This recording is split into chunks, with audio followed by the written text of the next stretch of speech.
تو یہ بات کہ جو فرض نماز ہے اصل اہمیت اس کی ہے.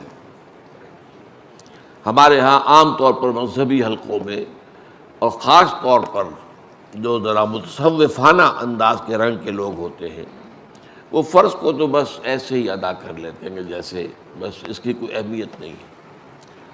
بلکہ بعض لوگ وہ بھی ہیں کہ جو فرض کو ترک کر دیتے ہیں. نوافل پر سارا زور ہے، صرف رات کی نماز پر زور دیا جا رہا ہے. فرض نمازوں یہ ہم نے دیکھے ہیں، ایسے لوگ بالفعل دیکھے ہیں. یہ تمام چیزیں جو ہیں در حقیقت اس پھر راہ نبوت سے انسان کو ہٹا دینے والی ہیں. فرض کتنا فرض، نفل کتنا نفل.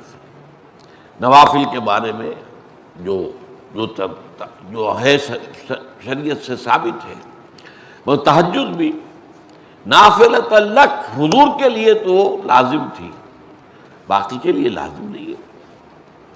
جو قیام اللیل شروع میں تھا وہ لازم نہیں ہے. ہاں رمضان مبارک میں اس کی تشویق ہے، ترغیب ہے. وہ خاص ایک مہینہ ہے، اس میں دن میں کھانا پینا جو ہے وہ حرام کیا گیا، تو رات کو 2/3 رات یا 1/3 کم سے کم 1/3 رات جاگو اللہ کے قرآن کے ساتھ، اللہ کی کتاب کے ساتھ. تو یہ اصل میں جو توازن ہے یہ جو ہے بہت ضروری ہے. ارأیت اذا صلیت الصلوات المکتوبات، حضور آپ نے دیکھا، غور فرمائیے کہ اگر میں جو فرض نمازیں ہیں وہ ادا کروں. اب مثلا ایک حدیث مجھے اور یاد آئی، فرض نماز کی اہمیت کو بیان کرنے کے لیے حضور نے فرمایا جس شخص نے عشاء کی نماز بھی جماعت کے ساتھ ادا کی اور پھر فجر کی نماز بھی جماعت کے ساتھ ادا کی، اس کے لیے پوری رات کا قیام لکھ دیا جائے گا. فرض کی یہ اہمیت ہے. تو اذا صلیت المکتوبات، صلوات المکتوبات وصمت رمضان، اور میں روزہ بھی رمضان کے روزے رکھ لوں، باقی روزہ رکھنا آپ کی مرضی پر ہے، رکھیں ٹھیک ہے، لیکن وہ لازم نہیں ہے. نجات کے لیے لازم جو بیس لائن ہے وہ جو عبادات فرض، اس کے بعد جتنا آدمی اضافہ کر سکے. حالات کو بھی دیکھیں، بعض حالات ایسے ہوں گے کہ اس میں اصل اہمیت جہاد کی ہو جائے گی، قتال کی ہو جائے گی. اب ایسا حال بھی ہو سکتا ہے کہ اسلامی نظام قائم ہے، اسلامی حکومت قائم ہے، نظام خلافت قائم ہے، تو اب قتال کا معاملہ جو وہ حکومت کے ذمہ ہے، حکومت انتظام کرے گی.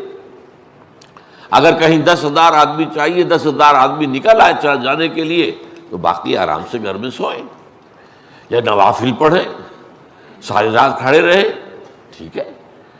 یہ تقرب بالنوافل کا موقع ہوگا.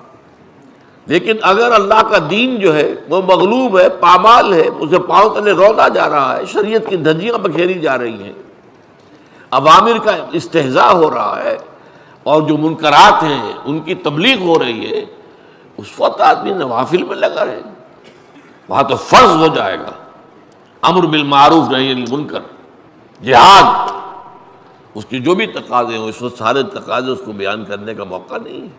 اس وقت اصل شے وہ ہوگی.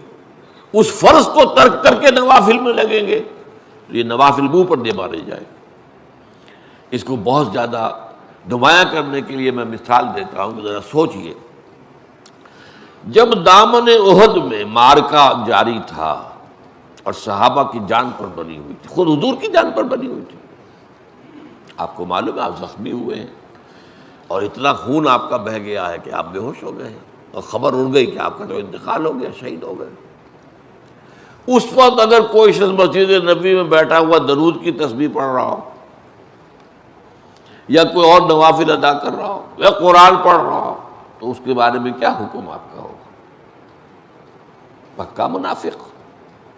حالانکہ کام تو وہ اچھے کر رہا ہے، درود کی کتنی فضیلت آئی ہے، اور نوافل ہے، یا قرآن کا پڑھنے کا ایک ایک حرف کا 10 نیکیوں کا ثواب ہے.